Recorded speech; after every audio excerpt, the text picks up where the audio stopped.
ഊട്ടി പോയി അപ്പത്തന്നെ അവിടെ പോയി നിന്ന് പോസ്റ്റ് ഇടും, ഞാൻ ഇന്ന സ്ഥലത്തുണ്ട്, ഇങ്ങനെ കാണിച്ചെടുക്കാം.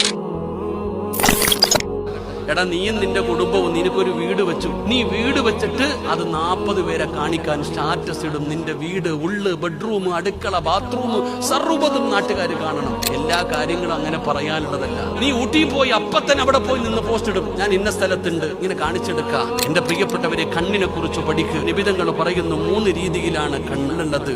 ഒന്ന്, അസൂയയുടെ കണ്ണ്. അസൂയയുടെ കണ്ണ്. നിനക്കൊരു വീടുണ്ട്, അള്ളാഹുവേ എനിക്കും അതുപോലെ ഒരു വീട് തരണമെന്നല്ല ആഗ്രഹിക്കുന്നേ, അത് നശിച്ചു പോണേന്ന് ആഗ്രഹിക്കുന്ന ചിലരുടെ ആഗ്രഹം പടച്ചവന്, നിനക്കൊരു വാഹനമുണ്ട്, നിനക്കൊരു ജോലിയുണ്ട്, നിനക്ക് എന്തെങ്കിലും കിട്ടുമ്പോൾ അത് നശിച്ചു പോകണമെന്ന് ആഗ്രഹിക്കുന്ന കണ്ണ്. അല്ലാതെ നിനക്ക് കുറച്ച് സമ്പത്തുണ്ട്, അള്ളാഹു എനിക്കൂടെ തരണേ അല്ല എന്നല്ല. അവൻ്റെത് പോയി അവൻ എത്തിങ്ങാനയിലാകണം, അവന്റെ വീട് പോകണം, അവന്റെ വീട്ടിൽ എല്ലാം നശിക്കണം എന്ന് ആഗ്രഹിക്കുന്ന ഒരു രീതി.